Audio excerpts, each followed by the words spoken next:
Have you ever wondered how Beethoven can turn something like this into this?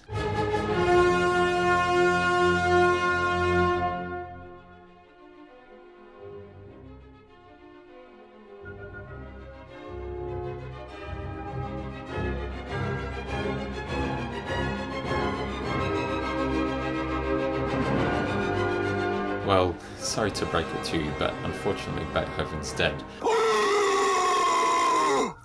But in the next 4 minutes, I'll show you the 5 levels of harmonization to turn something like this into that. Before we do that though, let me show you how one of my compositions turned out when I didn't use these 5 levels of harmonization. In this composition I use the same chord progression over and over again, and that gets boring pretty quickly.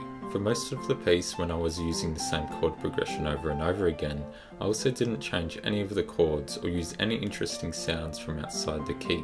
Finally, I always kept the melody in the right hand, and while that's okay, there are many things I could have done to make it more interesting. So overall it's an okay composition, but there are lots of things I could have improved by using better harmony. This is a potential starting harmony, which is pretty straightforward.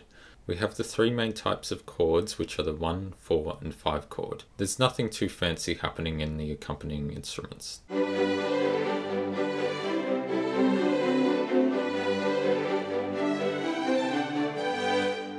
While this works, we can make some improvements. First of all, we'll substitute these chords with some different ones. We'll change this chord to a minor 3 chord and this one to a minor 6 chord.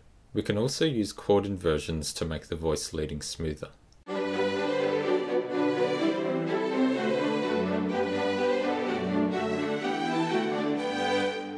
Next, we'll add secondary dominants. A good spot for one would be near the end of the piece here. This will add more interest to the piece and create a stronger resolution. We can also share the melody around with other instruments and create some counterpoint. Let's take this melody and harmonize it with the second violin, and we'll also double the melody here on the cello.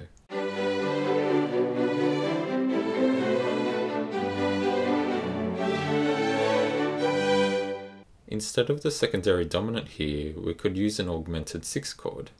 We'll use an Italian one to be specific. I'm also going to add some double stops to the second violin and viola to create a thicker texture and richer harmony, as well as making sure they don't fall asleep.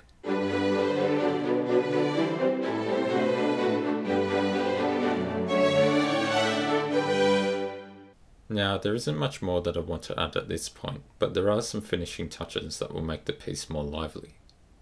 We'll add dynamics, and we'll also break up the rhythm here to add some surprise. Before we hear the final version, let's just have a reminder of what we started out with.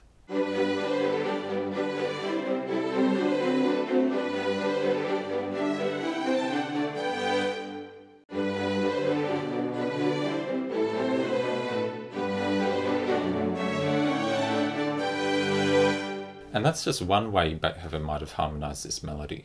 This is quite a short and condensed piece of music, and these tools would probably be better spread out over a longer piece of music. But I mean, come on, were you really going to watch me explain the harmony of a 10-minute string quartet?